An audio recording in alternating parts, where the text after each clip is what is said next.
ॐ अज्ञानतिमिरन्धस्य ज्ञानाञ्जनशलाकया चक्षुरुन्मिलितं येन तस्मै श्रीगुरुवे नमः। श्रीचैतन्यमनोभीष्टं स्थापितं येन भूतले स्वयं रूपः कदा मह्यं ददाति स्वपदान्तिकं। वन्देऽहं श्रीगुरु श्रीयुतपदकमलं श्रीगुरून् वैष्णवांश्च श्रीरूपं साग्रजातं सगन्धगुणातान्वितं तं सजीवं साद्वैतं सावधूतं परिजनसहितं कृष्णचैतन्यदेवम् श्री राधा कृष्ण पादान सहगण ललिता श्री विशाखान्वितांश्च हे कृष्ण करुणा सिंधु दीन बंधु जगतपते गोपेश गोपिका कांता राधा कांत नमस्तुते तप्त कांचन गौरांगी राधे वृंदावनेश्वरी वृषभानुसुते देवी प्रणमामि हरि प्रिय वाञ्छा कल्पतरुभ्यश्च कृपा सिंधुभ्य एव च पतितानां पावनेभ्यो वैष्णवेभ्यो नमो नमः। नमो विष्णुपादाय कृष्णपृष्ठाय भूतले श्रीमते भक्ति वेदांत स्वामी इति नामिने नमस्ते सरस्वते देवे गौरवाणी प्रचारिणे निर्विशेष शून्यवादी पाश्चात्य देशतारिणे जय श्री कृष्ण चैतन्य प्रभु नित्यानंद श्री अद्वैत गदाधर श्रीवासादि गौर भक्त वृंद हरे कृष्णा कृष्णा कृष्णा हरे हरे हरे राम राम राम हरे हरे हरे कृष्णा। यह श्री राम प्रभु बताएंगे।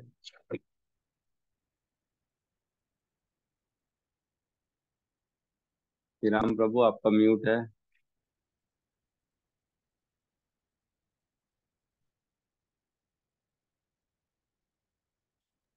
श्री राम हरे प्रभु। कृष्णा। यस प्रभु बताइए। जी प्रभु। पहला, भगवान नाम के प्रचार में संपूर्ण जीवन समर्पित करने वाले महाभागवतों की निंदा करना। दूसरा, शिव ब्रह्मा आदि देवों के नाम को भगवान नाम के समान अथवा उनसे स्वतंत्र समझना। तीसरा, गुरु की अवज्ञा करना अथवा उन्हें साधारण मनुष्य समझना। चौथा, वैदिक शास्त्रों अथवा प्रमाणों का खंडन करना। पांचवा, हरे कृष्ण महामंत्र के जप की महिमा को काल्पनिक समझना। छठवां, पवित्र भगवान नाम में अर्थवाद का आरोप करना। सातवां, नाम के बल पर पाप करना। आठवां, हरे कृष्ण महामंत्र के जप को वेदों में वर्णित एक शुभ सकाम कर्म कांड के समान समझना। नौवां, अश्रद्धालु व्यक्ति को हरि नाम की महिमा का उपदेश करना। 10वां, भगवान नाम के जप में पूर्ण विश्वास न होना और इसकी इतनी अगाध महिमा श्रवण करने पर भी भौतिक आसक्ति बनाए रखना। भगवान नाम का जाप करते समय पूर्ण रूप से सावधान न रहना भी अपराध है। हरे कृष्ण। हरे कृष्णा। बहुत बहुत धन्यवाद प्रभु जी। तो आज हम प्रवेश करते हैं भगवत गीता में 16वां अध्याय। राइट, हम लोग देवी तथा आसुरी स्वभाव को पढ़ रहे हैं, जिसमें कल तक हमने जो है 7वां श्लोक पढ़ा था कल, जिसमें आसुरी गुणों का वर्णन हुआ था। तो मैंने कल बताया था चौथा और 7वां ये दो श्लोकों में आसुरी गुणों का वर्णन है। उसमें कहते हैं, चौथे में पहले हमने पढ़ा था कि दंभ, दर्प, अभिमान, क्रोध और पारुष्यम, ये जो है ना चार, और अज्ञान, ये जो है ये असुरों के गुण होते हैं। फिर अभी 7वें नंबर श्लोक में कल हमने पढ़ा, प्रवृत्तिम च निवृत्तिम च जनाना न विदुरा सुरा, विदुर विदुर आसुरा, है ना, विदु आसुरा, न शोचम न अपि चाचारो न सत्यम तेषु विद्यते। मतलब उनको ये नहीं मालूम है क्या करने योग्य है और क्या नहीं करने योग्य है। उनमें न शौचम होता है, न शौच मतलब पवित्रता। पवित्रता जो है धर्म का एक पैर है, आपको याद होना चाहिए। धर्म के चार पैर होते हैं ना, जिसमें एक पवित्रता है ना, एक सत्यता है, और एक तपस्या है, और एक जो है क्या है, और एम कैट मर्सी, दया है। ठीक है, तो दया है, ये चारों ही नहीं होते लगभग इनमें। न सत्यता होती है, न दया होती है, न पवित्रता होती है, न तपस्या होती है, कुछ भी नहीं होता इनके अंदर। असुर अपोजिट होते हैं धर्म के पैर के। और यहाँ कहते हैं, न उनमें पवित्रता, न उचित आचरण, न ही सत्य पाया जाता है। तो कल हमने चर्चा करी थी इस श्लोक में, सत्य तो बोलते ही नहीं, वो झूठ बोलते हैं, और झूठ बोल के सिर्फ अपने कार्य सिद्ध करते रहते हैं। तो आज का बहुत इंपॉर्टेंट श्लोक है, बहुत ज्यादा इंपॉर्टेंट है, क्योंकि ये थोड़ा सा फंडामेंटल के हिसाब से है। हम इसको बड़ा धीरे धीरे समझने की कोशिश करेंगे, एक ही श्लोक लेंगे ताकि जो है ना ये हमारा कंसेप्ट क्लियर रहे। ठीक है। तो आज का जो श्लोक है उसका मैं थोड़ा सा आपको इंट्रोडक्शन दे देता हूँ। श्लोक नंबर 8 है। ये बेसिकली उनकी फिलॉसफी को बताता है। जैसे हमारी इस्कॉन की फिलॉसफी होती है ना, कि भगवान है, भगवान के धाम हमको जाना है, अनेक जन्म मृत्यु के चक्र में हम फंसे हुए हैं, और उनकी सेवा करके हम उनके जो है धाम में जा सकते हैं। और हमारी फिलॉसफी क्या है, जो हम चिंतन करते हैं उसी के आधार पे हमारा अगला शरीर होता है। आत्मा अलग होती है। आत्मा कभी अपना अस्तित्व, अपनी व्यष्टित्वता, कभी इंडिविजुअलिटी खत्म नहीं करती है। हमेशा अनंत काल तक थी। ना ऐसा कभी समय था जब न थी, और ना कभी ऐसा समय आएगा जब नहीं होगी। आत्मा हमेशा रहती है। और इसके अलावा परमात्मा भी होते हैं, और वो अलग होते हैं। उनका एक स्वरूप होता है, और एक वो व्यक्ति के रूप में होते हैं। और वो अपनी शक्तियों के माध्यम से इस संसार को चलाते हैं, जिसमें उनकी अनेक अनेक शक्तियां होती हैं। माया शक्ति है, तटस्थता शक्ति है, अंतरंगा शक्ति है, बहिरंगा शक्ति है ना, सत्य संकल्प शक्ति है, और भी क्या है, काल शक्ति है, और जो है इच्छा शक्ति है। भगवान की बहुत सारी शक्तियां हैं। इन शक्तियों के माध्यम से भगवान हर कहीं प्रवेश करके और उसका जो है ना मेंटेनेंस करते हैं। हमने पढ़ा हुआ है, ये फिलॉसफी है इस्कॉन की, जो हमारे को शील प्रभुपाद ने दी है। अगर शील प्रभुपाद ये फिलॉसफी नहीं देते तो हम समझ ही नहीं पाते कि बेसिकली आध्यात्म क्या है, हमारा उद्देश्य क्या है, जीवन मिलने का कारण क्या है, जीना जीवन में करना क्या है, और क्या करना चाहिए और क्या नहीं करना चाहिए, और क्या नहीं करना चाहिए वो क्यों नहीं करना चाहिए। जो बेसिकली वैष्णव का आचरण है वो बताया श्रील प्रभुपाद ने। ऐसा नहीं कि वेद उठा के कर्म कांड दे दिए, आपको इसका भी उपासना कर सकते हो, इसकी भी तपस्या कर सकते हो, व्रत रख सकते हो, आपको अच्छा कुल चाहिए, अच्छा जन्म चाहिए, अच्छा पुत्र चाहिए, अच्छा सुंदर पत्नी चाहिए, सुंदर शरीर चाहिए, नाम चाहिए, पैसा चाहिए, और ये सब के लिए आप जो है ये फलाना फलाना कर सकते नहीं। उन्होंने हमको शॉर्टकट में बता दिया कि सिर्फ भगवान की भक्ति करनी है। मन मना भव मत भक्तो मध्याजी माम नमस्करो, भगवान को अपना मन देना है, भाव से भगवान को नमस्कार करना है, और भगवान से पूजा करनी है, और किसी की नहीं करनी है ना। माम एकम शरणम व्रज, भगवान कहते हैं ना, सर्व धर्मान परित्यज्य माम एकम शरणम व्रज, सिर्फ भगवान कृष्ण की शरण में जाना है, और एक कृष्ण की, और किसी की नहीं। तो ये फंडामेंटल, ये हमारे को फिलॉसफी इस्कॉन में मिलती है। ठीक है।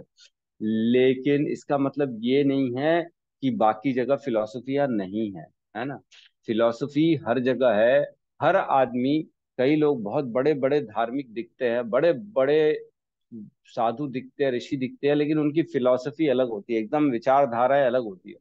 वो ऐसा नहीं सोचते कि जैसा हम सोचते हैं, जैसे प्रभुपाद सोचते हैं, वैसा नहीं सोचते। उनका अलग ही फंडामेंटल चलता है। वो कहते हैं आत्मा परमात्मा एक है, आत्मा परमात्मा में लीन हो जाएगी, और सब कुछ एक शक्ति से चल रहा है।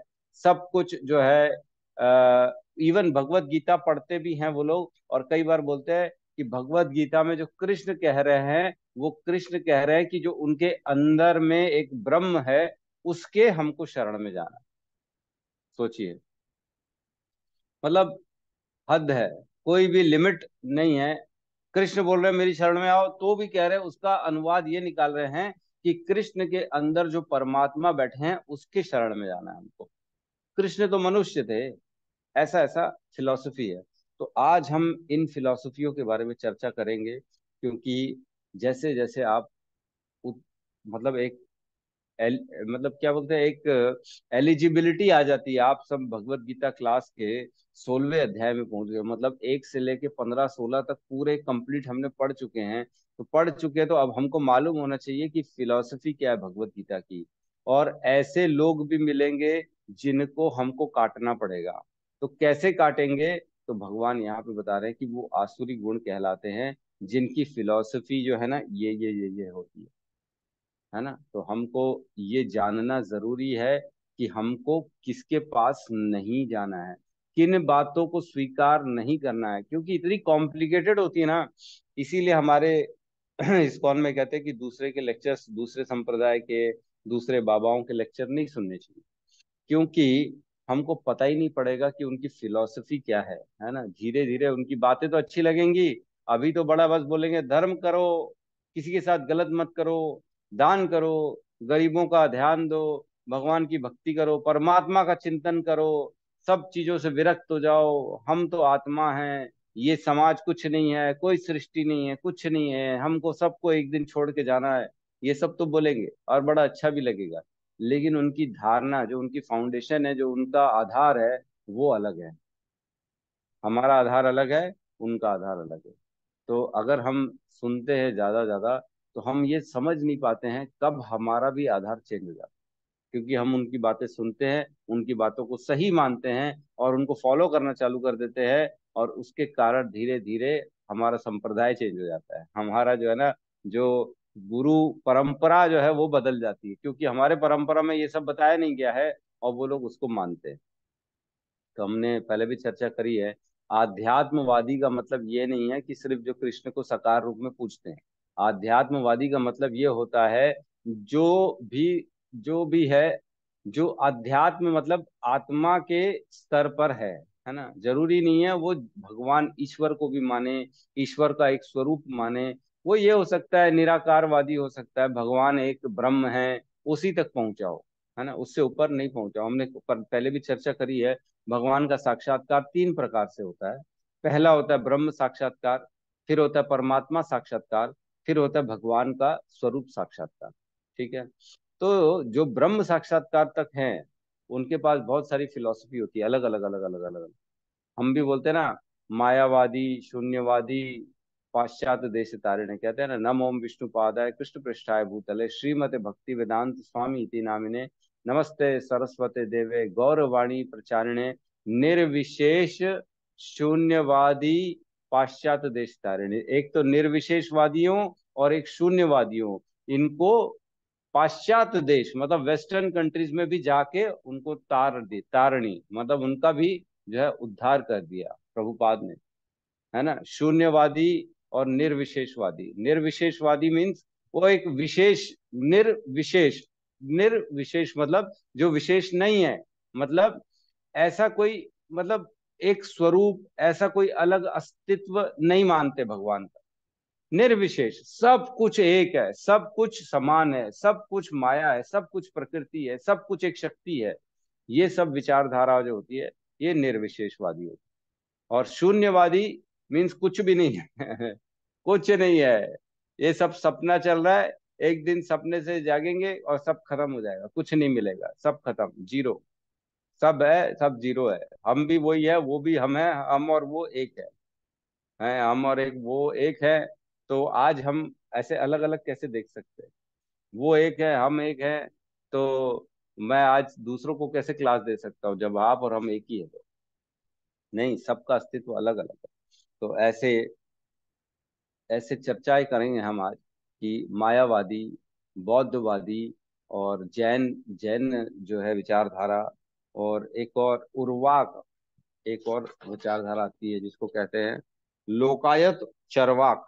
लोकायत चरवाक, ये चार विचारधाराओं का इस श्लोक में चर्चा करी गई है। ठीक है। तो श्लोक में प्रवेश करते हैं, श्लोक को साथ में रिपीट करेंगे। 16.8। असत्यम अप्रतिष्ठम ते असत्यम असत्यम् अप्रतिष्ठम अप्रतिष्ठन्ते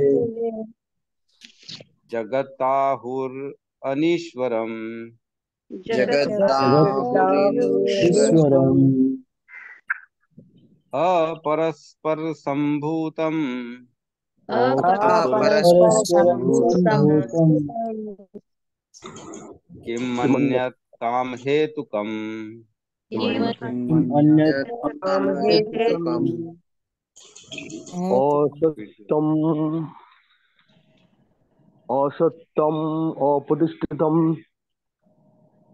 असत्यम असत्यम् अप्रतिष्ठन्ते अप्रतिष्ठन्ते जगदाहुरनश्वरम् जगदाहुरनीश्वरम् जगदाहुरीश्वरम् अपरस्पर संभूतम अपरस्परसम्भूतम् अपरस्परसम्भूतम् किमन्यते कम हेतुकम्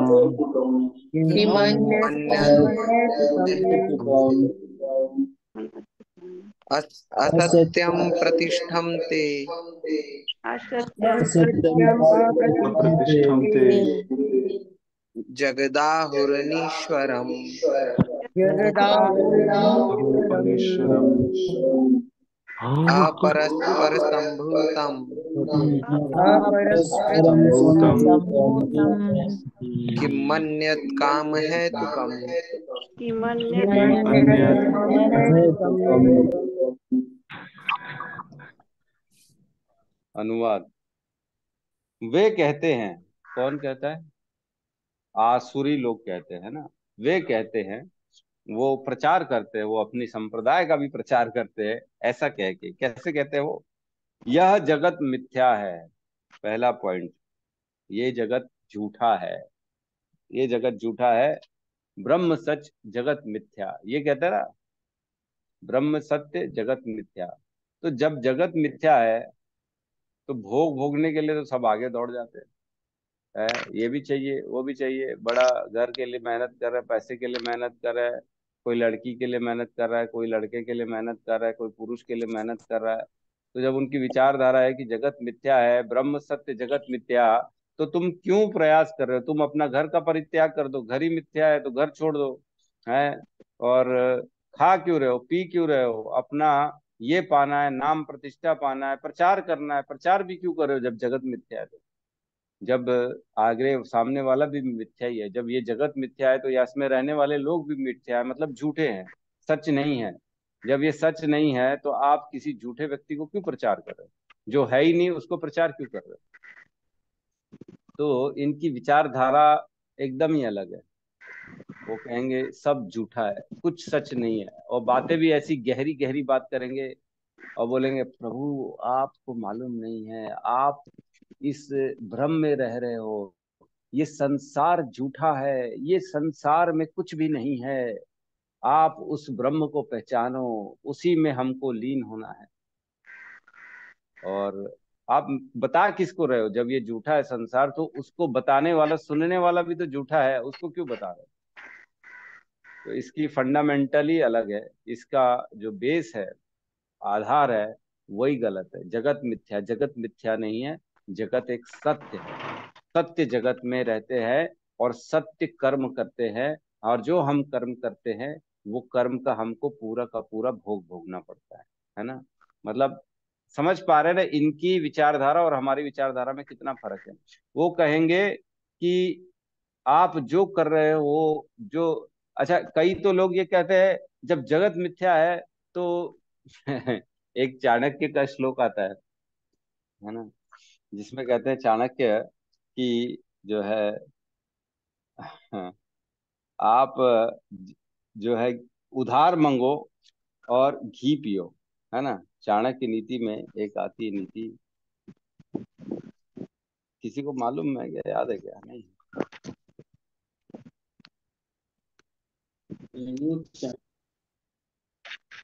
हम्म। हरे कृष्ण प्रभु जी। जी माता जी। दृढ़म कृत्वा घृतम पिबेत, ये बोल रहे हैं क्या? हाँ हाँ हाँ हाँ हाँ। ऋणम कृत्वा गृहम वो कहते हैं कि उधार मंगो और जो है अपने जो है जीवन अच्छा जियो।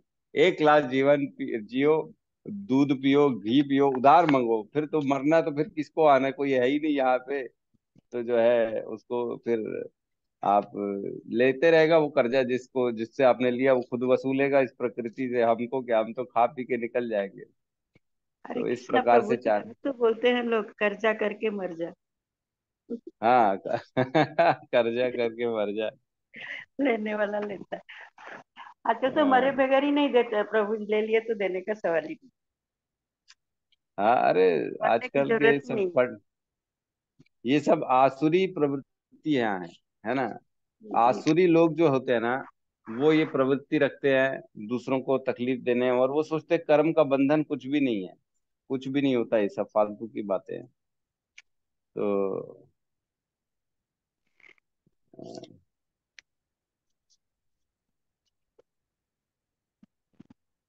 यार दिख नहीं रहा मेरे को। चलो। चलो ठीक है, बाद में देख लेंगे। तो चाणक्य कहते हैं कि जो आसुरी लोग हैं वो उनकी यही सोच रहती है कि कर्जा लो और घी पी के जियो और हम मर जाओ। तो ये आसुरी लोगों की प्रवृत्तियां होती है। तो लेकिन ऐसा नहीं है। हम देखिए कर्म पे विश्वास करते हैं, कर्म के बंधन पे विश्वास करते हैं, और हम ये मान रहे हैं कि दोबारा हमारा जीवन हो रहा है और सिर्फ कर्म काटने के लिए हम इस संसार में आ रहे हैं। तो आसुरी लोग बोलते हैं ये जगत ही मिथ्या है। तो जब जगत मिथ्या है तो कर्म के सिद्धांत भी मिथ्या है। कर्म लगता ही नहीं एक दूसरे को। जब मिथ्या में रह रहे हो तो फिर मिथ्या के लिए मिथ्या करोगे आप। मिथ्या तो सब मिथ्या है, फिर कर्म है ही नहीं। और क्या कहते हैं आगे, इसका कोई आधार नहीं है। इसका कोई आधार नहीं है, और इसका नियमन किसी ईश्वर द्वारा नहीं होता। मतलब बेसलेस है। जैसे सपना होता है ना, एक सपना देखता है, सपने का कोई आधार नहीं होता। लेकिन ऐसा नहीं होता, सपने का आधार नहीं होता, लेकिन जागता है तब तो देखता है कि मेरा परिवार है, मेरा घर है, मैं बिस्तर में लेटा हूं, मैं ये हूं, मैं वो हूं। आदमी उठता है तो देखता है कि नहीं देखता है। तो इनका कहना है कि सब कुछ जो है, आदमी जो जो ये संसार है, इसका कोई आधार ही नहीं है। तो जागने के बाद सपने के जैसा है ये संसार। लेकिन जागने के बाद जब हमारी मृत्यु हो जाएगी तब तो हम देखेंगे हमारे भगवान को हमारे सामने, है ना। जैसे इस संसार में हम जागते हैं तो अपने घर परिवार वालों को देखते हैं, वैसे ही इस संसार से जब हम निकल जाएंगे तब ये हमको एक सपने के जैसा लगेगा। लेकिन जागेंगे तब तो प्रभु के दर्शन होंगे, है ना। तब ऐसा तो नहीं हो जाएगा सब खत्म, जीरो। जागे तब जीरो, मृत्यु के बाद सब जीरो। अगर जीवन ये आधारलेस है, ये सपने के जैसा है, तो जागने के बाद भी सब कुछ जीरो हो जाएगा क्या? ऐसा नहीं। जागने के बाद, मृत्यु के बाद सब दिखेगा। जैसे इस संसार में हम सोते हैं और जागते हैं तो सब कुछ दिखता है। जागने के बाद अपना असली आइडेंटिटी हमको पता पड़ती है। सोते हैं तो कभी राजा बनते हैं, कभी चोर बनते हैं, कभी कुछ बनते हैं, कभी कोई जानवर बन जाते हैं। लेकिन जागते तो पता पड़ता है, ओ मैं तो महेश हूँ, है ना। उमा कहूँ, ये क्या लिखा है माता जी? अच्छा, सब जगत सपना, है ना। क्या कह रही माता जी? उमा कहूँ मैं अनुभव अपना, सत हरि भजन जगत सब सपना। तो ये सब सुनने में ना वाकई में ऐसा लगता है कितना सही कहा है, और हम धीरे धीरे सुनते तो इनको फॉलो करते हैं और हमारी फिलॉसफी चेंज हो जाती है। जगत कोई सपना नहीं है, जगत भी हकीकत है। हरि तो है ही है, वो तो सबसे बड़े सत्य हैं। लेकिन जगत भी सत्य है। हम पढ़ते आ रहे हैं इतना, 13वें अध्याय में प्रकृति पुरुष चेतना में पढ़ा है। प्रकृति, मैंने उस दिन भी बताया था, प्रकृति अनादि है कि नहीं है, अनंत है कि नहीं है, अपन ने चर्चा करी थी। उसमें लिखा था हाँ प्रकृति भी अनंत है, वो हमेशा रहती है प्रकृति। क्यों? क्योंकि भगवान की शक्ति है वो। ये है कि कभी व्यक्त होती है, कभी अव्यक्त होती है, कभी विनष्ट होती है, फिर से प्रकट हो जाती है। तो अलग अलग प्रकृतियां आती जाती रहती हैं। लेकिन इसका मतलब ये नहीं है कि ये मिथ्या है, सपना नहीं है, ये सब हकीकत है। और इसका कोई नियमन किसी ईश्वर द्वारा ही नहीं होता है। तो वो सरासर ईश्वर को डिक्लाइन कर देते हैं। वो बोलते हैं ईश्वर है ही नहीं। बहुत बड़ा फायदा हो जाता है अगर ईश्वर को आप साइड कर दो ना। अगर आप ये बोल दो कि ईश्वर नहीं है, तो बहुत बड़ा फायदा है। हाँ, ये भेजा इन्होंने है। यावत जीवेत सुखम जीवेत, जितना जियो सुख से जियो, है ना। ऋणम कृत्वा घृतम पिबेत, कर्जा लो और घी पियो। भस्मी भूतस्य देहस्य पुनरागमनम कृतः। ये जब शरीर भस्म हो जाएगा तब उसके बाद का किसने देखा है क्या होने वाला है? पुनरागमनम कुतः, कोई नहीं आने वाला। कौन है? कोई आया देखा है क्या? किसने? कोई आता है कि नहीं आता? तो ये है बेसिकली, ऋणम कृत्वा घीयम प्रवेश ऋण लो और घी पियो। अच्छा फंडामेंटल है। ठीक है, तो इसके कहते हैं ईश्वर नहीं है, ईश्वर द्वारा नहीं है। तो एक छोटा सा हमारा जो है, रोहित प्रभु आर्किटेक्ट है, मकान बनाते हैं, तो भी उसके आधार, उसको बनाने के लिए कोई चाहिए। एक मकान तक खुद से नहीं बनाया जा सकता, एक पेंटिंग तक खुद से नहीं बनाई जा सकती, कुछ भी नहीं बनाया जा सकता, कुछ भी खुद से नहीं बनता। तो ये इतनी बड़ी प्रकृति कैसे खुद बन जाएगी? ईश्वर के नियमों के बिना ये प्रकृति चल ही नहीं सकती। ईश्वर को साइड करके ये लोग क्या करते हैं, बच जाते हैं। कोई देखने वाला नहीं है। ईश्वर होंगे, ईश्वर को मानेंगे तो उनकी वाहवाही करनी पड़ेगी। अगर उनको हम साइड कर देंगे तो अपनी वाहवाही करेंगे, है ना। और उनको साइड कर देंगे तो बोलेंगे कोई देखने वाला नहीं है, सब करो, जो करना है वो करो, किसी की सेवा मत करो, किसी को भोग मत लगाओ, है ना। सब खुद खाओ, खुद पियो, जो बात करनी है खुद बात करो, ऐश करो। ईश्वर को साइड करने से ये होता है। नहीं तो ईश्वर को रखेंगे तो ईश्वर हमारे ठाकुर जी हैं। हमारे में क्या है कि हमारे तो बॉस ईश्वर है, हमारे जो है ना, इस हर चीज को, हर शक्ति को प्रदान करने वाले। इवन हम हाथ पैर हिला रहे हैं, विचार कर रहे हैं, जो भी कर पा रहे हैं वो प्रभु की कृपा से कर पा रहे हैं। तो अगर प्रभु को हटा दोगे तो खुद को मान के बैठोगे भगवान, अहम ब्रह्मास्मि, मैं ही भगवान हूँ, ये विचारधारा आ जाएगी। और मेरी सेवा करो, फिर बोलेंगे लोगों को, आजकल के गुरु बोलते हैं ना, अरे सिर्फ गुरु है और कुछ नहीं है, गुरु की सेवा करो तो गुरु ही भगवान है और कुछ नहीं। कई बात तो उनकी बातें भी हमको सही लग जाती है, हाँ ये ठीक बोल रहे हैं, सेवा करो गुरु की। तो इतनी बारीक बारीक मतलब डिफरेंशिएट है कि नया आदमी तो समझ ही नहीं सकता कि ये क्या हो रहा है। अभी तो इस्कॉन के भी 2-3 पार्ट हो चुके हैं। जो है एक अक्षय पात्र है जिसमें हरे कृष्णा मूवमेंट चलता है, और एक गिव गीता है। गिव गीता अलग चलता है, जिसमें अभी वो छोटे बच्चे नहीं आए थे, भागवत प्रभु, जो अभी रायपुर में आए थे, और वो गिव गीता वाले हैं। हमारे इस्कॉन से अलग होके उन्होंने नई संस्था चालू कर दी है, गिव गीता। और एक अक्षय पात्र तो आप जानते ही हैं, जो कि हरे कृष्णा मूवमेंट है। सबकी फिलॉसफी में थोड़ा थोड़ा स्लाइटली डिफरेंस है। तो इतना ज्यादा फर्क आता है कि हम तो डिफरेंशिएट कर ही नहीं सकते, हम पता ही नहीं लगा सकते कि कौन, किसका आधार क्या है, किसका आधार क्या है। जब एक लेवल पे पहुंच जाते हैं ना, तब जाके पता पड़ता है, ओहो आधार तो इनका ये है। और तब इतना आगे बढ़ जाते हैं कि पीछे मुड़ नहीं सकते, आगे इतने आगे निकल जाते हैं कि दोबारा फिर से दूसरे संप्रदाय में जा ही नहीं सकते, फिर मजबूरी हो जाती है। ठीक है, आगे कहते हैं, उनका कहना है कि यह काम इच्छा से उत्पन्न होता है और काम के अतिरिक्त कोई अन्य कारण नहीं है। तो ये वाला जो फंडामेंटल है ना, ये है लोकायत चरवाक। जो लोकायत लोग होते हैं ना, उनका ये सोचना होता है कि सिर्फ काम के कारण ये जगत उत्पन्न हुआ, काम के कारण ही मनुष्य संसार में प्रवेश करता है। काम का अगर नहीं हो उसके अंदर लालसा, तो वो गृहस्थी में प्रवेश ही नहीं करेगा। जब काम होता है तब स्त्री का आकर्षण होता है, जब स्त्री का आकर्षण होता है तब उसकी इच्छाएं बढ़ती हैं, और उस इच्छाओं के पाने के लिए वो श्रम करता है, मेहनत करता है, काम के लिए शादी करता है, शादी के लिए फिर बच्चे हो जाते हैं, फिर बच्चों के लिए और काम करता है, फिर बच्चों के लिए घर बनाता है, फिर घर बनाने के लिए मेहनत करता है, कपड़े खरीदता है, रिश्तेदार बनाता है, ये बनाता है। अरे बाप रे, मतलब पूरा संसार सिर्फ एक काम के कारण बन गया। ये लोग ऐसा सोचते हैं, जो भी हो रहा है काम के कारण हो रहा है। अलग ही तरह का फंडामेंटल है। ठीक है, तो तात्पर्य में प्रवेश करते हैं, तात्पर्य में और अच्छे से समझ में आएगा हमारे को। ठीक है, तो फंडामेंटल समझना जरूरी है। फिलॉसफी है आसुरी लोगों की। आसुरी लोगों की फिलॉसफी मतलब आप समझ सकते हैं 99% लोग असुर है आज की डेट में। तो जितनी फिलॉसफी चल रही है वो सब यही फिलॉसफी चल रही है संसार में। जो गुरु बने हुए हैं और जो आपको बोल रहे हैं हमारी शरण में आओ, हम आपको मुक्ति दिला देंगे, हम आपको ब्रह्म से मिला देंगे, हम आपको जो है ना शुद्ध कर देंगे, हम आपको पवित्र कर देंगे, हम आपको आपकी आत्मा को दिखा देंगे, है ना। ये सारे जो लोग हैं ये आसुरी लोग हैं, और पता ही नहीं पड़ता है। सोचो कितनी बड़ी मुश्किल बात है कि एक छोटा सा फर्क जो है ना, सिर्फ भगवान को गायब कर दोगे तो आसुरी हो जाओगे। ब्रह्म तक पहुंच जा रहे हैं लेकिन भगवान को नहीं जानते हैं।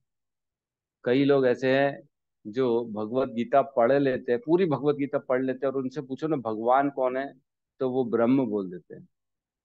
ब्रह्म है ब्रह्म। ऐसे ऐसे लोग हैं, दिखने के लिए पूजा पाठ कर रहे हैं लेकिन उनको ये नहीं मालूम कि भगवान कौन है। कई लोग प्रश्न, आप किसी से प्रश्न करेंगे ना भगवान कौन है, तो आपको जवाब ही नहीं दे पाएगा। मैं श्योर के साथ बोल रहा हूँ, 100 लोगों से पूछ के देखना। आप चर्चा करते हैं, दोस्त यार है जो भी आपके ऑफिस में लोग हैं, आप एक बात पूछ सकते हैं, प्रभु जी पूरा जीवन जी रहे, लेकिन क्या आप बता सकते हो कि भगवान कौन है? एग्जैक्टली एक नाम बता सकते हो भगवान का कि कौन है? कोई बोलेगा शिव, कोई बोलेगा ब्रह्मा, कोई बोलेगा माया, कोई बोलेगा प्रकृति, कोई बोलेगा शक्ति, कोई बोलेगा तेज, कोई बोलेगा अंतरात्मा। अरे बाप रे। लेकिन उनको ये नहीं मालूम, इतना इजी जवाब है कि कृष्ण भगवान। ये नहीं बता सकता कोई। 100 में से 95 लोग आपको गलत बात बोलेंगे, ना 5 ही लोग होंगे जो बता पाएंगे हाँ कृष्ण भगवान है। 5 भी मुश्किल से ही होंगे। और ये अगर आप फॉरेन में चले जाओ तो जीरो हो जाएगा फिगर, कोई बता ही नहीं पाएगा कोई कृष्ण भगवान। ठीक है, तो तात्पर्य में प्रवेश करते। तात्पर्य शील प्रभुपाद की जय। आसुरी लोग यह निष्कर्ष निकालते हैं कि यह जगत माया जाल है ना, ये खाली माया है जगत। इसका कोई कारण है ना इसका न कोई कारण है, न कार्य, न नियामक, न कोई प्रयोजन। हर वस्तु मिथ्या है, इसी को कहते हैं मायावाद। जगत मिथ्या है ना, ब्रह्म सत्य, मायावाद। ये सब मिथ्या है, ये सब झूठ है, ये सब सपना है। ये घट आकाश पट आकाश पढ़ा है ना अपन ने एक बार, याद है? घट आकाश पट आकाश। एक घड़े के अंदर जो है आकाश जो होता है, हवा जो होती है, घड़ा टूटने के बाद बाकी आकाश से मिल जाता है, उसका अस्तित्व खत्म हो जाता है ना। तो जब तक घड़े के अंदर है तो वो हवा अलग घड़े के अंदर रहेगी, और घड़ा टूटेगा तो वो हवा बाकी हवा से मिल जाएगी। तो ये भी मायावाद है। पहले जो है हम अलग, एक हम उसी का अंश हैं, बाद में हमारा अस्तित्व खत्म, हम लीन हो गए भगवान में, है ना। जिसको कहते हैं अद्वैतवादी। अद्वैत, द्वैत और अद्वैत। द्वैत मीन्स भगवान और जीव दो है, एक नहीं है। द्वैत दो अलग अलग, एक जीव और एक भगवान, दो द्वैत। और अद्वैत मीन्स दोनों एक है ही नहीं, अलग अलग नहीं। जीव और आत्मा परमात्मा एक है, सब एक होने वाला है एक दिन, सब मिल जाएगा, सब उसी में ही है। हम सब उसके अंश हैं। हमको लगे हाँ हम भी तो पढ़े हैं, वो तो विभिन्न अंश हैं, हम तो पढ़े हैं। हाँ हाँ सही बोल रहे हैं बाबा, सही बोल रहे हैं। तो ये बहुत जो है ना बारीक डिफरेंस हो जाता है जो हमको भटका देता है। तो अगर भरोसा करते हैं तो बिल्कुल भरोसा रखें। शीला प्रभुपाद जैसा मार्गदर्शक मार्गदर्शक हमको मिल गया है, ऐसा मिलेगा नहीं, कभी नहीं मिलेगा। पता नहीं अनंत कोटि जन्म निकल जाएंगे लेकिन ऐसा नहीं मिलेगा जो एक पॉइंट को हमको अलग अलग क्लियर करके बता दिया। उन्होंने फिलॉसफी पूरी क्लियर कर दी, ये मायावाद है, ये शून्यवाद है, ये ब्रह्मवाद है, ये बौद्धवाद है, ये जैनिज्म है, जैनवाद है ना, ये लोकायत है। इस तरह के लोग हैं, अलग अलग है। ठीक है, ये मायावाद होता है। वो सोचते हैं कुछ नहीं है, कोई कारण नहीं है, न कार्य है, न नियामक है, न कोई प्रयोजन है, खाली मिथ्या है, खाली सोच में चल रहा है, सपने में चल रहा है, बस सब सपना जी रहे हैं, कुछ भी कुछ कर रहे हैं। एक दिन खत्म हो जाएगा सपना, सब जीरो हो जाएगा। उनका कहना है कि यह दृश्य जगत आकस्मिक भौतिक क्रियाओं और प्रतिक्रियाओं के कारण है। तो कई लोग ऐसा कहते हैं कि ये केमिकल केमिकल के लोचे के कारण हो गया है ना। जैसे बोलते हैं पहले कुछ भी नहीं था, पहले मॉइस्चर आया, फिर एक छोटा सा एक मॉलिक्यूल वाला जो है ना, वो जीव, जो साइंस पढ़ते हैं वो अच्छे से बता सकते हैं। एक मॉलिक्यूल वाला जीव आया, फिर धीरे धीरे वो बढ़ता गया, फिर बड़ा हो गया, फिर बड़ा होके कुछ स्वरूप इसने, जल में रहने वाले मछली बन गए, यहाँ रहने वाले जंगल वाले पेड़ पौधे बन गए, इधर हो गए, ऐसा हो गया, कुछ भी कुछ बताते हैं। ऐसा नहीं है। ये सब फालतू की बातें। वे यह नहीं सोचते कि ईश्वर ने किसी प्रयोजन से इस संसार की रचना की है। उनको लगता है संसार की रचना का कोई उद्देश्य नहीं है, वो खाली जो है ना गलती से उत्पन्न हो गया है। ये सोचते हैं। उनका अपना सिद्धांत है कि यह संसार अपने आप उत्पन्न हुआ है, और यह विश्वास करने का कोई कारण नहीं कि इसके पीछे किसी ईश्वर का हाथ है। तो बेसिकली मैं आपको बता दूं, ये बौद्ध जो वाद होता है ना, बौद्धवाद की चर्चा चल रही है कि ये खुद ब खुद उत्पन्न हो गया है, इसका कोई आधार नहीं है, ये ऑटोमेटिकली उत्पन्न हुआ है। और ये जैसे एक इसमें आगे पता नहीं देंगे कि नहीं प्रभुपाद एग्जाम्पल, जैसे एक हमने पढ़ा हुआ ना, बिच्छू का बच्चा धान से उत्पन्न हो जाता है। तो लोगों को लगता है कि बिच्छू का जो बच्चा है वो चावल से ही उत्पन्न हुआ है ना। लेकिन ये नहीं मालूम कि एक मादा बिच्छू, उसकी बिच्छू मम्मी थी और एक बिच्छू पापा था, जिसके कारण वो छोटा सा अंडा जो था वो चावल की ढेर में रखा गया था। और बाद में वो दोनों चले गए, और उसके बाद कुछ काल क्रम के बाद वो जो अंडे से एक छोटा बच्चा बिच्छू पैदा हुआ। लेकिन लोगों को लगता है कि ये इसमें से कैसे बिच्छू पैदा हो गया चावल में से, तो उनको लगता है खुद ब खुद उत्पन्न हो गया, फंडामेंटल। लेकिन ऐसा नहीं, खुद ब खुद कोई बिच्छू नहीं उत्पन्न होता। उसकी एक मम्मा बिच्छू थी और एक पापा बिच्छू थे, जिसके कारण एक छोटा बेबी बिच्छू हो गया, है ना। बेसिकली ये। लेकिन बौद्धवाद जो होता है वो ये बोलता है नहीं, प्रकृति खुद ब खुद उत्पन्न हो गई। जैसे साइंटिस्ट लोग भी बोलते हैं बिग बैंग थ्योरी, एक बम फटा और सब कुछ उत्पन्न हो गया। और जिसको लोग मानते भी, जिसको स्कूल में पढ़ाते भी हैं, एक बम फटा और हम सब की उत्पत्ति हो गई, ऐसा हो सकता है? बेवकूफी वाली बात है। तो ये बौद्धवाद में आता है कि ये प्रकृति खुद ही उत्पन्न हो गई, है ना। उनके लिए आत्मा तथा पदार्थ में कोई अंतर नहीं होता, और वे परम आत्मा को स्वीकार नहीं करते, परमात्मा को वो स्वीकार नहीं करते हैं, है ना। और वो सोचते सब कुछ एक है, हम प्रकृति, हम डार्विन, हाँ डार्विन थ्योरी मालूम है। डार्विन थ्योरी है कि बम फटा और सब कुछ एक हो गया। उनके लिए हर वस्तु पदार्थ मात्र है, और यह पूरा जगत मानो अज्ञान का पिंड हो। वो कहते हैं कि सब कुछ मैटर है, सब कुछ मैटर है, सब कुछ पदार्थ से बना है, और उसमें कोई भी, उन पूरा जगत मानो अज्ञान, और सब कुछ अज्ञान में है। उनका उनका कहना है कि सब अज्ञानी है, और किसी को ये तब समझ में नहीं आ रहा कि ये हो क्या रहा है, बस खाली जिए जा रहे हैं, खत्म कर रहे हैं। तो हम इनके चर्चाओं में और ज्यादा गहरे जाने का मतलब नहीं है, हम ही कंफ्यूज ना हो जाए कहीं। उनके अनुसार प्रत्येक वस्तु शून्य है, और जो भी सृष्टि दिखती है वह केवल दृष्टि भ्रम के कारण है। तो जैसे हमने चर्चा करी सपना, वो कहते हैं सब सपना है, शून्य है, कुछ नहीं, एक्चुअल में कुछ नहीं। जब जागोगे तब कुछ नहीं मिलेगा। जैसे हमने पहले मैंने चर्चा करी, जैसे सपना देखने के बाद आदमी उठता है तो देखता है ना, घर परिवार है, मेरे माँ बाप है, मैं सोया था अब जग गया हूँ, मैं कौन हूँ, मेरा नाम महेश है। अब हाँ, मैं पहले तो सपने में राजा बन गया था, लेकिन अब जागा हूँ तो पता पड़ा कि मैं महेश हूँ। वैसे ही मृत्यु के बाद जब हम अपनी दूसरे ओरिजिनल फॉर्म में आएंगे, तब हम जाग के देखेंगे ना कि ये संसार को चलाने वाला कौन है, भगवान कौन है, प्रकृति कौन है, क्या होता है, कर्म के सिद्धांत, सारी चीजों का पता पड़ेगा। तो लेकिन उनका कहना है कि नहीं, जागने के बाद बल्कि ये सब खत्म हो जाएगा।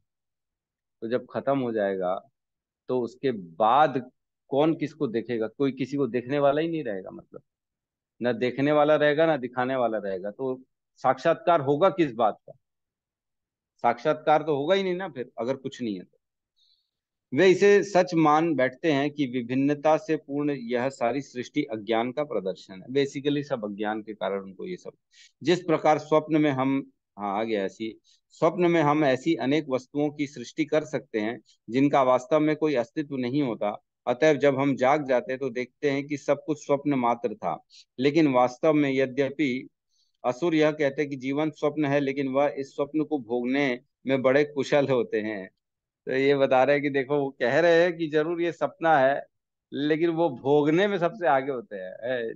उनको सब चाहिए, हर चीज इंद्रिय तृप्ति चाहिए, सब तरह से अच्छा खाना पीना, उठना बैठना, जाना आना, अच्छे भोग भोगना, हर चीज का भोग भोगने में आगे रहते हैं असुर लोग। तो जब मिथ्या है तो तुम भोग क्यों रहे हो? जब स्वप्न है तो तुम भोग क्यों रहे हो? भोगो बंद, भोगो मत, खत्म करो कहानी। नहीं, भोगना भी है, सब कुछ करना है। ठीक है। अतः वे जनार्दन ने ज्ञान ज्ञानार्जन करने के बजाय अपने स्वप्न लोक में अधिक उलझ जाते हैं। तो ज्ञान की तरफ आगे बढ़ते नहीं है, और वो खाली जो है, जो स्वप्न है, जिसको कह रहे हैं ये जगत स्वप्न है, उसको भोगने में लग जाते हैं। उनकी मान्यता है कि जिस प्रकार शिशु केवल स्त्री पुरुष के संभोग का फल है, उसी तरह यह संसार बिना बिना किसी आत्मा के उत्पन्न हुआ है। उनके लिए यह पदार्थ का संयोग मात्र है, जिसने जीवों को उत्पन्न किया, अतएव आत्मा का अस्तित्व का प्रश्न ही नहीं उठता। तो उनका एक और फंडामेंटल होता है कि जिस प्रकार इस सृष्टि को बढ़ाने के लिए सिर्फ स्त्री पुरुष के संग की जरूरत होती है, उनका कहना है जब स्त्री पुरुष संग करेंगे तो बच्चा उत्पन्न हो जाएगा, इस प्रकार सृष्टि बढ़ेगी। लेकिन इसमें आत्मा को गायब कर देते हुए कि कौन आत्मा को ला रहा है, कौन किसके गर्भ में उसको जन्म दे रहा है, क्या सिर्फ स्त्री पुरुष के मिलने से मतलब बच्चे हो सकते हैं? खाली यही कारण है क्या इस सृष्टि को बढ़ाने का? तो ये अज्ञानता है, ये सब जो है ना कुछ भी कुछ है।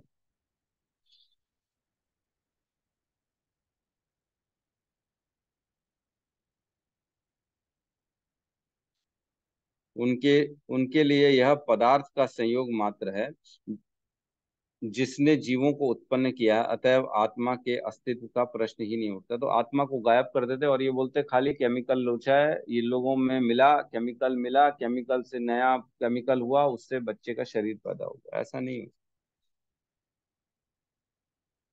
जिस प्रकार अनेक जीवित प्राणी अकारण पसीने से ही स्वेदज तथा मृत शरीर से उत्पन्न हो जाते हैं, उसी प्रकार यह सारा जीवित संसार दृश्य जगत के भौतिक संयोग से प्रकट होता है। तो ये मैंने बताया आपको, बिच्छू वाला एग्जाम्पल वही है। अतः प्रकृति ही इस संसार की कारण स्वरूप है। जैसे बिच्छू उत्पन्न हो जाता है ना, खाली लोगों को लगता है खुद ब खुद उत्पन्न हो गया, वैसे ही यहाँ अगर है प्रकृति खुद ब खुद सब चीजों को उत्पन्न कर देती, खाली प्रकृति से सब चीजों की उत्पत्ति हो जाती है, इसका कोई अन्य कारण नहीं है। वे भगवत गीता में कहे गए कृष्ण के इन वचनों को नहीं मानते, क्योंकि भगवान ने स्वयं कहा है, मया अध्यक्षेण प्रकृति सूयते सचराचरम, कि मेरी अध्यक्षता में प्रकृति कार्य करती है। 9.10 का श्लोक है ना। हे तूनान कौंतु जगत विपरी वर्तते, मया अध्यक्षेण प्रकृते सूयते सचराचरम, हे तूनान कौंतु जगत विपरी वर्तते। ये जगत में सारा कार्य जो हो रहा है इसका हेतु मैं हूँ, और ये प्रकृति जो है ये मेरी अध्यक्षता में कार्य करती है। भगवान ये क्लियर कट कहते हैं, लेकिन उनका फंडामेंटल है कि सिर्फ प्रकृति के कारण सब कुछ हो रहा है और कोई इसका कारण नहीं है ना। दूसरे शब्दों में असुरों को संसार की सृष्टि के विषय में पूरा पूरा ज्ञान नहीं है। प्रत्येक का अपना कोई न कोई सिद्धांत है। उनके अनुसार शास्त्रों की कोई एक व्याख्या दूसरी व्याख्या के ही समान है, क्योंकि वे शास्त्रीय आदेशों के मानक ज्ञान में विश्वास नहीं करते। तो बेसिकली वो शास्त्रों को फॉलो नहीं करते, और वो उनका अपना जो है ये एक फंडामेंटल होता है। ठीक है, तो इसमें 4 पॉइंट्स आप चाहें तो लिख सकते हैं। पहला है इल्यूजन। इल्यूजन मतलब सब कुछ भ्रमित है, कुछ नहीं है, जगत मिथ्या है, इल्यूजन है। और दूसरा कहते हैं बेसिस नहीं है, जैसे बताया ना इसका आधार नहीं है, तो इसका कोई बेस नहीं, विदाउट बेसलेस है ना, बेसलेस लिख सकते हैं। जैसे एक फूल आधार होता है उसका, पृथ्वी में फूल का पौधा लगता है जिसमें फूल उत्पन्न होता है, तो उसका आधार होता है। क्या फूल हवा में उग सकता है? नहीं उग सकता ना। वैसे ही ये सृष्टि क्या किसी के आधार के बिना कार्य कर सकती, हो सकती है? नहीं हो सकती। और तीसरा है नो गॉड, गॉडलेस। गॉडलेस क्यों? ताकि उनको फ्री हो जाए। गॉड नहीं रहेंगे तो जीवन मुक्त बिताएंगे, भगवान तो है ही नहीं। क्यों? क्यों? गलत देखने वाला कौन है? भगवान। तो वो मानते ही नहीं भगवान को, गलत भी करो कोई प्रॉब्लम नहीं, घी पियो उधार लियो और बढ़िया जीवन जियो। और चौथा है काम इच्छा, हर कुछ काम से उत्पत्ति हुई है। तो ये 4 फंडामेंटल है, जिसको मायावाद, बौद्धवाद, जैनवाद और चरवाक है ना, लोकायत चरवाक, मैंने बताया आपको, ये 4 दार्शनिक चीजें बताई गई है ना। जैनवाद में कहते हैं इस जगत का कोई हेतु नहीं है और कोई इसका जो है आधार नहीं है। और बौद्ध में कहते हैं ये खुद ब खुद उत्पन्न हुई है, जैसे बिच्छू, प्रकृति के माध्यम से हर चीज खुद ब खुद हो जाती है। और लोकायत में कहते हैं सिर्फ काम के प्रभु कारण उत्पत्ति जी है। एक बार फिर से रिपीट कर दीजिए please. No baseless, no god. Illusion सबसे पहला, भ्रमित, इल्यूजन मिथ्या है ना। जी दूसरा प्रभु। है बेसलेस, बेसलेस इसका कोई आधार नहीं है। बेसलेस मीन्स आधार रहित, जगत आधार रहित है। तीसरा है गॉडलेस, भगवान नहीं है। और चौथा है काम इच्छा, सिर्फ काम के कारण ये जगत की उत्पत्ति हुई है। तो ये चार चीजें धन्यवाद हमने प्रभु आज जी। समझी। बहुत बहुत धन्यवाद माता जी। प्रभु जी वो जैनवाद का थोड़ा सा बता देंगे, वो क्या सोचते हैं उनका, किस प्रकार है, जैसे अभी बताए शॉर्ट शॉर्ट में। जैनवाद मैंने बताया कि जगत का कोई भी हेतु नहीं है, और जगत का कोई मतलब आधार नहीं है, जो कहते हैं ना बेसलेस है जैनवाद। तभी जैन कभी भी जनरली मूर्ति पूजा नहीं करते हैं वो, है ना। जैनिज्म में मूर्ति पूजा नहीं है। और बौद्धवाद में कहते हैं सब कुछ खुद ब खुद उत्पन्न हुआ है प्रकृति के माध्यम से, और जो है ऑटोमेटिक मोड में सब कुछ चलता है। और मायावाद तो आपको बता दिया, इल्यूजन में रहते हैं। वो कहते हैं जगत मिथ्या है, सब स्वप्न है।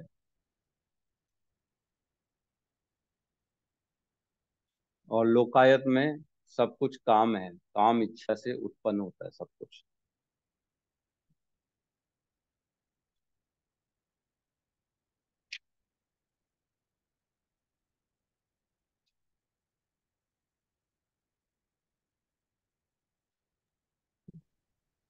ठीक है। जी जी। ये वाले सब्जेक्ट जो है ना, इतने गहरे सब्जेक्ट हैं कि इस पे हम बहुत बहुत गहरा डिस्कशन कर सकते हैं। एक एक पॉइंट, एक एक, जैसे मायावाद है, ये वाद है, वो वाद है, उसमें हम बहुत गहरी चर्चा कर सकते हैं। लेकिन कोई हमारा वो सब्जेक्ट नहीं है।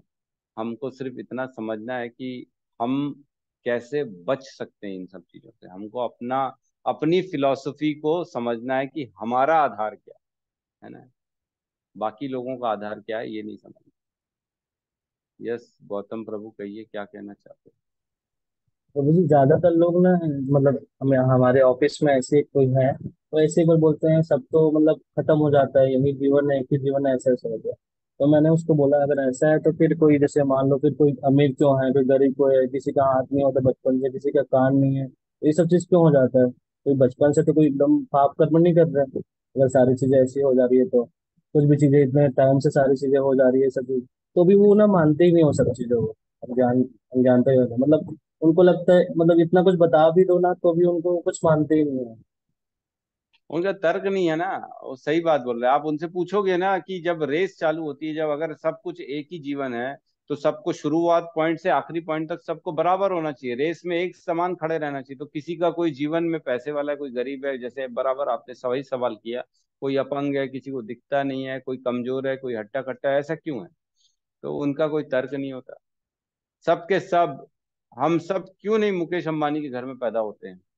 सबके सब एक घर में पैदा हो जाओ, एक ही घर में, तब तो माने कि ठीक है भाई, हाँ पीछे का आधार नहीं था, अब यहीं से चालू हुआ है। पीछे कुछ आधार नहीं था, ऐसा नहीं, आधार था, कुछ ना कुछ तो था। तो बहुत लोग मिलेंगे। और मतलब इतने ज्यादा, मेरे से एक आदमी चर्चा कर रहा था, बहुत बहुत चर्चा कर रहा था, बोले सब एक है। तो पहले तो मैं सोचा हाँ भाई एक बार समझें, तो काफी गहरी गहरी बातें कर रहा था वो। तो बोले जिस दिन उस स्थिति पे आ जाओगे ना, ब्रह्म की स्थिति पे आ जाओगे, तब तुम सब पापों से सबसे ऊपर उठ जाओगे।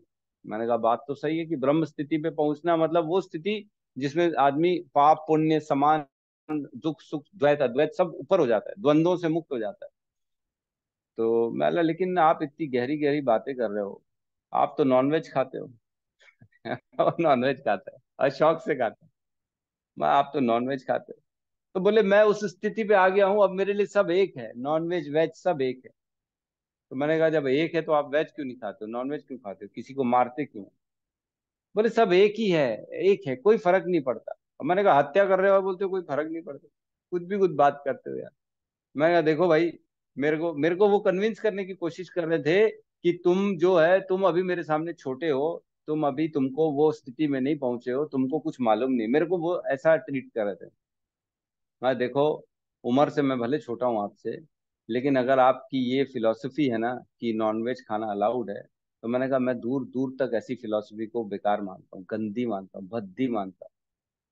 मैंने ये कभी भी आप जो है ना मतलब ये बोल के अपने पापों से बच नहीं सकते हो कि मैं नॉनवेज खाना अलाउड है किसी भी धर्म में। कोई भी अगर गुरु बोल रहा है, कोई भी अगर आदमी बोल रहा है कि हाँ अलाउड है, तो पहले ही थूक दो उनके मुंह पे। ये क्या गंदी फिलॉसफी है तुम्हारी। क्लियर भगवान 10 जगह बोल चुके हैं कि मैं सर्व योनिषु कौनतु है अहम बीज पदा पिता, मैं पिता हूँ सारी योनियों का। तो कैसे किसी को काट सकते हो, कैसे किसी को मार सकते हो, है ना। तो ऐसे बहुत से लोग मिलेंगे आप लोगों को, तरह तरह के, जिनको आपको काटना पड़ेगा अपने वचनों से, अपने ज्ञान से, अपनी तर्क शक्ति से काटना पड़ेगा, और काटना आना चाहिए। तब माना जाएगा कि हाँ इस्कॉन के बंदे हैं, इनको मालूम है, ये पागल नहीं है ऐसी टीका लगा के घूम रहे। लोग बोलते हैं टीका लगा के पागल टाइप घूम रहे हैं। जब तर्क दे, हम मुंह खोले ना किसी के सामने, तो उनका शर्म आ जानी चाहिए कि अरे बाप रे, ये मैं किससे क्या बात कर डाला, मेरे को कुछ नहीं मालूम। और ये लोग देखो कितने जो है ना सीधे साधे रहते, एकदम सिंपल रहते हैं, लेकिन ज्ञानी है। ऐसा नहीं है कि नहीं है, सबको मालूम है। तो ये होनी शक्ति हमारी हमारे प्रभुपाद की शक्ति होनी चाहिए हमारे पास। ठीक है। जी प्रभु जी। प्रभु जी, लास्ट टाइम मुझे याद आ रहा है आपने एक एग्जाम्पल भी मतलब समझाया था, जैसे गाय जैसे होते हैं तो वो घास खाते हैं ना, मतलब शायद घास वगैरह जो खाते हैं बकरी, तो दूध कैसे बन जाता है? घास खाते हैं तो दूध क्यों बन जाता है?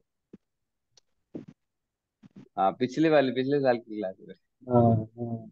आपके पास रिकॉर्डिंग अभी भी रखी हुई है क्या? हाँ प्रभु जी, सब रिकॉर्डिंग है उसके बाद। अरे वाह यार, मेरे को भेज दिया करो, मैं मेरे पास डिलीट हो गई है। हर श्लोक को जी सुन प्रभु जी। लूंगा मैं भी। मैंने ही क्या बोला था मेरे को याद ही नहीं। प्रभु जी, ये बहुत अच्छा लगा कि ना मतलब पिछले बार के जो क्लास हुए थे ना, उससे ज्यादा एडवांस सब बता रहे हैं। मतलब पिछले बार की क्लास में हम्म। ना बहुत सारी चीजें ऐसी थी कि जो नहीं था, अभी इतने अच्छे से क्लियर हो रहे हैं ना, बहुत सारे अच्छे अच्छे। पिछले साल ये सब बताया ही नहीं था मैंने, मायावाद, बौद्धवाद, जैनवाद, मालूम है ना। मैंने नहीं, मेरा खुद भी एडवांसमेंट हो रहा है, मैं खुद भी बढ़ते जा रहा हूँ धीरे धीरे। आप लोगों आप लोगों की कृपा से हमारा भी एडवांसमेंट होता जा रहा है। देखो ये जी। सच है। इवन मेरे रियलाइजेशन ना भगवत गीता के हर बार बढ़ते चले जाते हैं। इस बार जैसे जैसे पढ़ रहा हूँ ना मैं, अरे वो किसका अनम्यूट है, तो मेरे खुद के रियलाइजेशन जब मैं पढ़ता हूँ ना, हर बार कुछ ना कुछ नया समझ में आता है। अरे बाप रे, ये तो मैं पिछली बार सोचा ही नहीं था, ऐसा भी लिखा है क्या यहाँ, ऐसा कैसे लिखा है, मेरे को खुद नहीं समझ में आता। मतलब वाकई में भगवत गीता इस बहुत डीप है, बहुत वेरी वेरी डीप। मैं आज तक वो श्लोक नहीं भूला हूँ जिसमें मेरे ख्याल से तीसरे या चौथे चौथे अध्याय का श्लोक है, जिसमें काम इच्छा 3 प्रकार की बताई गई है। एक दर्पण में धूल की तरह, एक भ्रूण में शिशु की तरह, और एक और तीसरा कौन सा एग्जाम्पल था, जल में गंदगी की तरह, ऐसा था क्या? धुआं वाला कुछ था शायद प्रभु। कौन सा? किसी को याद है? वो अपन ने पढ़ा था। बहुत अच्छी चर्चा करी थी उसमें अपन ने, बहुत अच्छी। मतलब मैं क्या बताएं, मतलब भगवान क्या लिखे हैं। वाकई में ये एक ना इंसान के बस की बात नहीं है, ये भगवत गीता का ज्ञान। प्रभु जी, अग्नि के धुएं, हाँ, धुएं से। कौन सा श्लोक है वो? प्रभु जी ये है ना 38। 3.38। कौन सा? Three three point point 3.38। Thirty eight thirty eight एक बार खोलिए 3.38।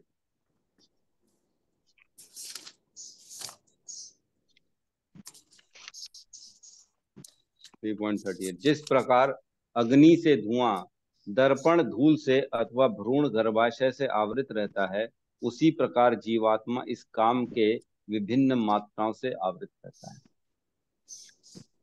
मतलब देखो, भगवान ने मात्र 45 मिनट में भगवत गीता बोल दी पूरी की पूरी, लेकिन उसमें एक एक वर्ड एकदम सटीक वर्ड, उस एक एक लाइन का मीनिंग जो है ना, मतलब उसके बाहर कुछ भी नहीं हो सकता।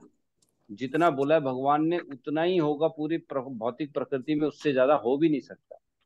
उतना ही बोला, ऐसा नहीं कि हम जैसे बोल देते ना, अरे मेरे हिसाब से इतना इतना है, लेकिन बाद में पता, ओहो सॉरी सॉरी मैं भूल गया था, मेरे से छूट गए 2 पॉइंट, हम कर सकते हैं, लेकिन भगवान के साथ ऐसा नहीं हो सकता। जो उन्होंने भगवत गीता बोल दी एकदम परफेक्ट है। उससे न ज्यादा का, उससे न ज्यादा हो सकता है, ना उससे कुछ कम हो सकता है।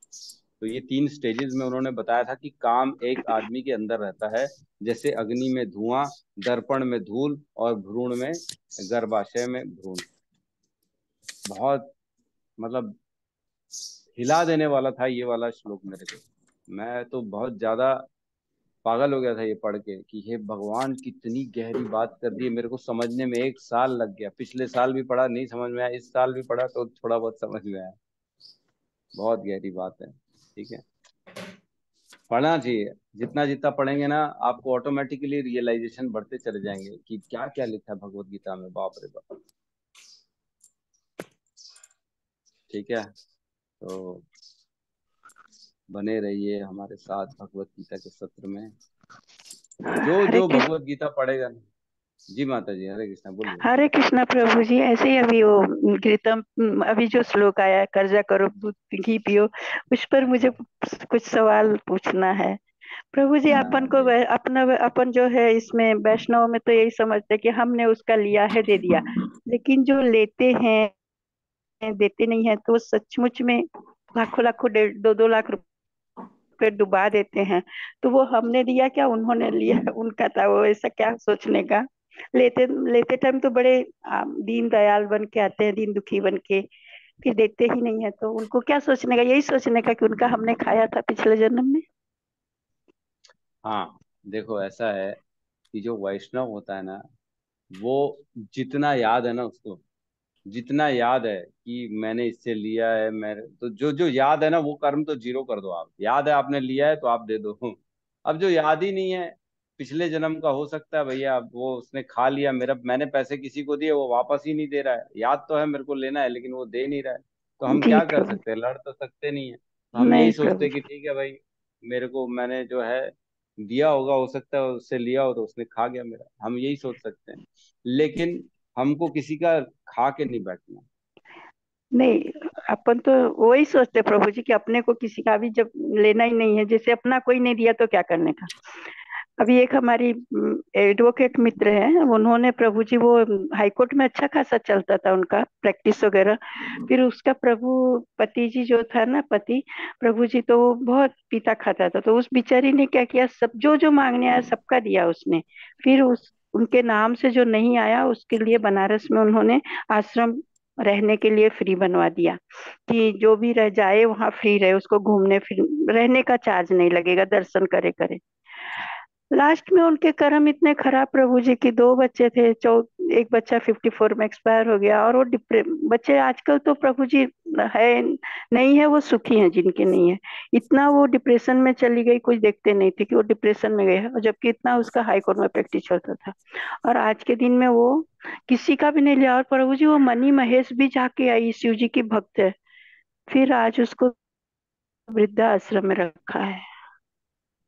और हालांकि सब कुछ पैसे भी से है उसके घर में, 2-2 रूम फ्लैट वगैरह है, तो पता नहीं उसके क्या कर्म है। देखिए, बस हमको ये समझना चाहिए कि बहुत हमको किसी बहुत के साथ भी गलत नहीं बहुत करना है। सोचना पड़ता है प्रभु जी की। अच्छा नहीं, अच्छा किसी का गलत नहीं किया उसने तो भी उसके साथ हुआ, तो हमारे पिछले कर्म कितने बुरे हैं, कितना हाँ, भयानक है, वो सोचना पड़ता। अभी मैं हम जानते हैं जब तक उसने कुछ नहीं किया है प्रभु जी, अच्छा ही अच्छा किया। यहाँ तक कि अपने पति के भी उधारी उसने बोला, चलो जिस जो नहीं आए उनके लिए, जो आए उसका सबका दिया, और सबका हेल्प करती थी, वो एडवोकेट थी। पर डिप्रेशन में हो गए, देखिए हमने अकेलापन पहले ही होने से। बताया हुआ है कि ये जो शरीर मिलता है ना, पहले पुण्य और पाप पहले जो हमारे किए हुए ना, उसमें से कुछ पुण्य और कुछ पाप निकाला जाता है, और उसको भोगने के लिए शरीर दिया जाता है। तो इस शरीर में हम जो भी दुख भोग रहे हैं, जो भी सुख भोग रहे हैं, वो हमारे पिछले जन्मों के कर्मों के आधार पे पहले ही निर्धारित हो चुके हैं। तो बाप।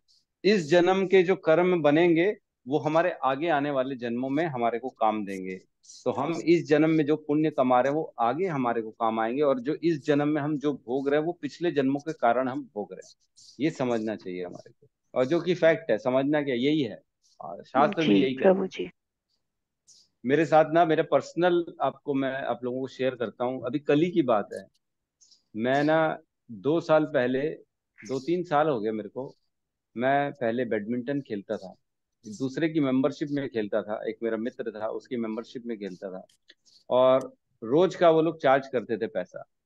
तो मैं 2 साल तक खेला, 2 साल तक खेला, और मैं ये अनुमान लगाता हूँ कि लगभग उसको 15-20 हजार रुपये उसने भरे होंगे मेरे। लेकिन उसने मेरे से कभी मंगा नहीं, मेरा बहुत अच्छा पुराना मित्र है।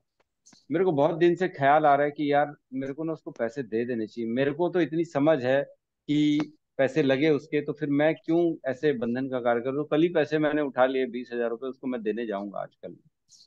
तो मैं क्यों किसी का कर्म का बंधन रखूं अपने पास, जब मेरे जी को इतनी प्रभु। समझ है, मेरे को मालूम है कि पैसे लगे, वो नहीं मांग रहा, इसका मतलब ये नहीं कि हम भी बैठ जाएं चुपचाप करने, है ना। तो कर्म का बंधन बहुत खतरनाक है, बच के रहना चाहिए इससे।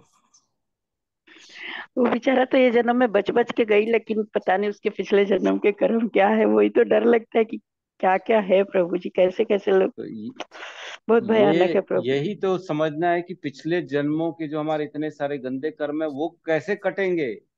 वो कटेंगे सिर्फ कृष्ण का नाम लेने से।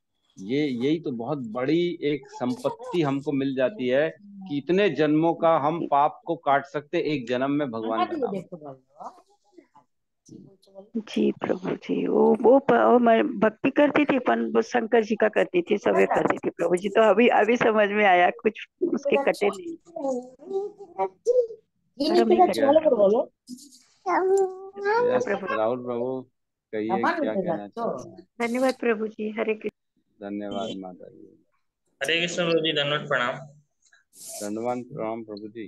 कहिए प्रभु प्रभु जी। यही मतलब इस पे यही चीज नहीं समझ पाता हूँ कि इतने सारे जो है मायावाद है, निर्विशेषवाद है, या इतने सारे जो धर्म हैं, प्रभु जी इनका मतलब ज्ञान का क्या आधार होता होगा? कुछ तो ऐसा इनका बेस होता होगा, या किस प्रकार से ये सब बातें जो बताते हैं प्रभु जी, यही मुझे समझ में नहीं आता, क्या है इसका कारण। देखो एक बार छोटा सा 2 मिनट, 1 मिनट में आपको समझा दूंगा एक एग्जांपल देके।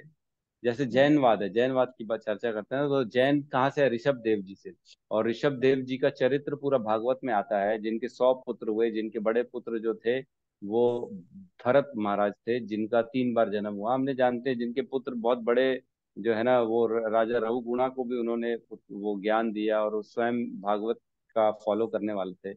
लेकिन अब ऋषभ देव भी जाते हैं, ऋषभ देव जो थे जिन्होंने अपने बच्चों को पूरी संपत्ति राज्य दे के स्वयं जो है ना वो जंगल चले गए। जंगल मीन्स वो उन्होंने क्या किया, अपने आप को पागल घोषित कर दिया। वो ऐसा पागलों की तरह व्यवहार करने लगे कि नग्न घूमते थे बाजारों में, और वो कहीं पे भी बैठ जाते थे, कुछ नहीं खाते, मतलब कुछ भी खा लेते थे, कुछ भी निकल जाते थे। तो कई लोगों ने उस परिस्थिति को आइडियल मान लिया और कुछ नहीं पहनते। आप भी देखते हैं जैन धर्म में या कुछ धर्मों में कुछ नहीं पहनते। तो देखिए मतलब कई लोग सिखाना जो चाहते हैं उस सिखाने की जगह कुछ और ही सीख जाते हैं, है ना।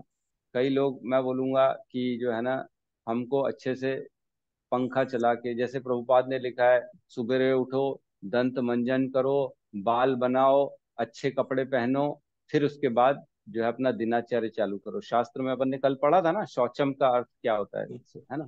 तो कई लोग ये हो सकते हैं कि उसको आधार बना ले, नहीं दंत मंजन ही करना है, हमारी फिलॉसफी है दंत मंजन करना, दंत मंजन अगर नहीं करेंगे तो हमको भगवान नहीं मिलेंगे। फिलॉसफी हो सकती है धीरे धीरे। कोई बोलेगा अच्छे से बाल बनाना हमारी फिलॉसफी है, प्रभुपाद ने कहा है बाल बनाओ, अगर बाल नहीं बनाओगे तो भगवान नहीं मिलेंगे। बाल बनाओ, अच्छे कपड़े पहनो, अगर अच्छे कपड़े नहीं पहनोगे तो भगवान नहीं मिलेंगे, ये भी कई लोग कह सकते हैं। फिलॉसफी देखो, समय रहते धीरे धीरे धीरे धीरे क्या होता है, आपने कौन सी मेरी बात को पकड़ लिया और उस बात को पकड़ के अपना आधार बना लिया, ये फिलॉसफी बन जाती है। ठीक है, तो फिलॉसफी ऐसे धीरे धीरे काल क्रम में 200-500-1000 सालों में धीरे धीरे ये फिलॉसफी आधार बन जाती। जैसे पहले ये हम चलते ना, बुर्का पहनती हैं जो इस्लाम में महिलाएं, तो वो क्या था, रेगिस्तान में ये लोग जहां जहां घूमते थे बहुत धूप होती थी, धूल उड़ता था, इसलिए औरतों को ढकने के लिए कहते थे कि तुम ढक के रहो, तुम्हारा जो शरीर है कोमल है, त्वचा बड़ी कोमल है, और जो है काली पड़ जाएगी, अट्रैक्शन खत्म हो जाएगा, इसलिए उनको कपड़ा बांधते थे। अब वो बांधते बांधते बांधते अब ऐसा हो गया है कि वो हर कहीं पहनते हैं, वो पूरा बुर्का ही हो गया। बोले ये यही आधार है हमारा। बोले ये हमारे धर्म है।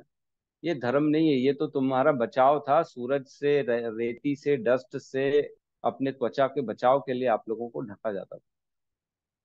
तो ये काल क्रम में धीरे धीरे इसको धर्म का जो है एक आधार दे दिया जाता है कि ये धर्म हो गया अब हमारा। ठीक है। तो इनके भी मतलब पूरे धर्म ग्रंथ होते हैं, अपने रीति रिवाज होते हैं, पूरा एक डेवलप समाज होता है इनका, वो एक प्रक्रिया के। हाँ, देखिए ना, सब तो हैं। आप तो खुद देख रहे हैं जी कितने जी। लोग हैं जो कृष्ण को भगवान मानते हैं। मैं तो बोला ना, 99% से आपको जवाब मिलेगा कि कृष्ण भगवान नहीं होते हैं। तो वो कौन से धर्म से हैं? उनके भी तो धर्म है, वो भी तो सब पूजा करते हैं, वो भी तो मूर्ति पूजन करते हैं, उपवास करते हैं, ये भलाना ढिकाना सब कार्य करते हैं, गुरु मानते हैं, हवन कुंड करते हैं। तो उनका भी तो कुछ न कुछ आधार है। जी जी प्रभु जी, मतलब कि भारत में ज्यादातर लोग भगवान मतलब विष्णु के अवतार ही मानते हैं कृष्ण जी को, उनको इतना ही पता है। जैसे कि मुझे भी इससे पहले नहीं, यही पता। विष्णु के तो अवतार मानते हैं, लेकिन वो भगवान मानते कि नहीं मानते? हाँ हाँ, मतलब भगवान भी मानते होंगे, लेकिन फिर भी सुप्रीम पर्सनालिटी उनके लिए विष्णु ही होते होंगे, क्योंकि ब्रह्मा विष्णु महेश को तीनों को ही वो सर्वोच्च में मानते हैं, बाकी कृष्ण। हाँ, तो फिर सब उलट पुलट हो गया ना।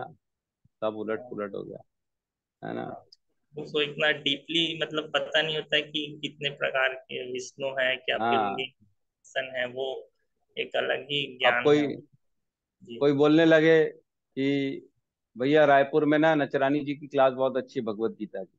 बोल सकता है ना कोई भी, नचरानी जी बहुत बढ़िया भगवत गीता की क्लास लेते हैं, उसकी क्लास सुनोगे तो आपका फंडामेंटल क्लियर हो जाएगा।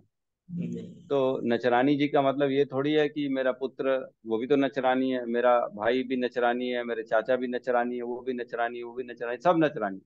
तो कौन नचरानी है? किसी को भी पकड़ लेंगे, फिर बोलेंगे अच्छा अच्छा आप तो नचरानी हो, आप भगवत गीता की क्लास दो हमको।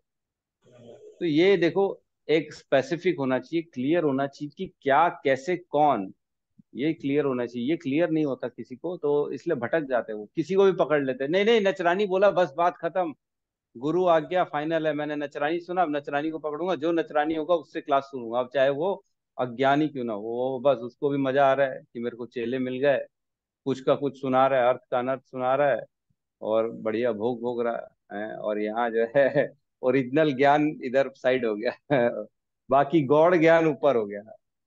ठीक है।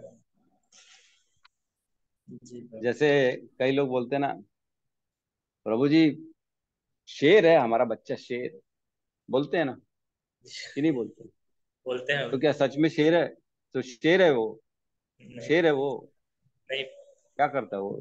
जंगल में घूमता है, बच्चा शेर तो नहीं है ना। शेर जैसा है, शेर के जैसा स्वभाव है ना।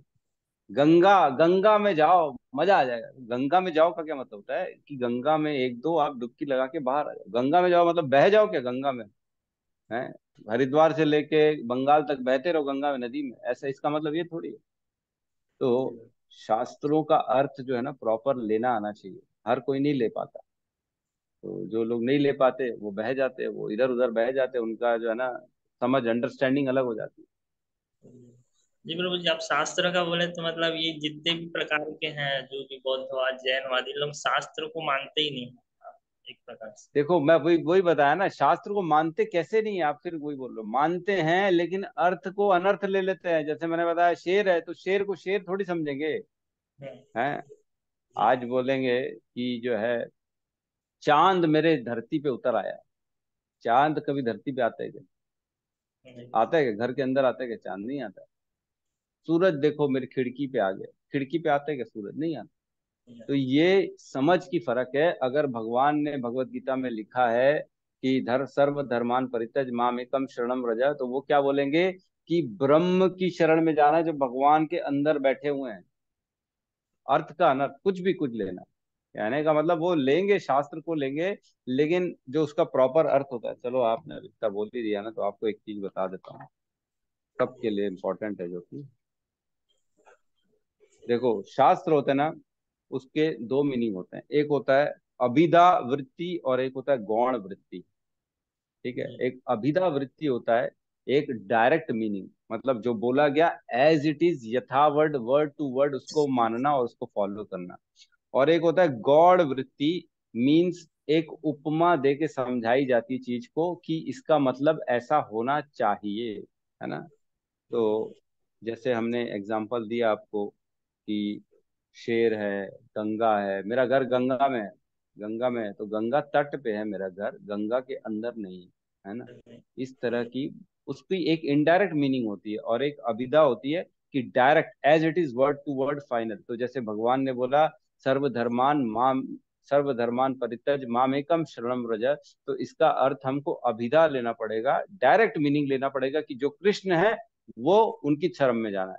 लेकिन कोई उसकी गौड़ वृत्ति ले सकता है, इनडायरेक्ट मीनिंग ले सकता है कि नहीं हमको कृष्ण की शरण में नहीं जाना, कृष्ण के अंतर आत्मा में जो बैठे स्थित परमात्मा है उनकी शरण में जाना है ना। भगवान कहते ही हैं कि सबको देखो कैसे, सबके अंदर परमात्मा, सबके अंदर परमात्मा का जो है तुमको दृष्टि देखनी चाहिए। भगवान कहते हैं ना 14वें 13वें अध्याय में कि सब में परमात्मा का दर्शन करो।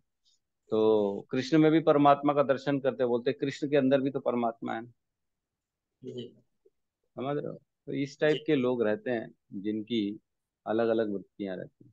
जी प्रभु जी, जैसे इसी में जैसे हम देखेंगे कि भगवत गीता के भी लगभग 1000 टीकाएं हैं, तो 1000 टीकाओं में 1000 प्रकार से वर्णन किया गया है भगवत गीता को, है ना बिल्कुल प्रभु जी। किया जाए, कि हम इसीलिए तो लोग, कहते हैं किसी और भगवत गीता को न पढ़े न सुने न किसी और से समझे।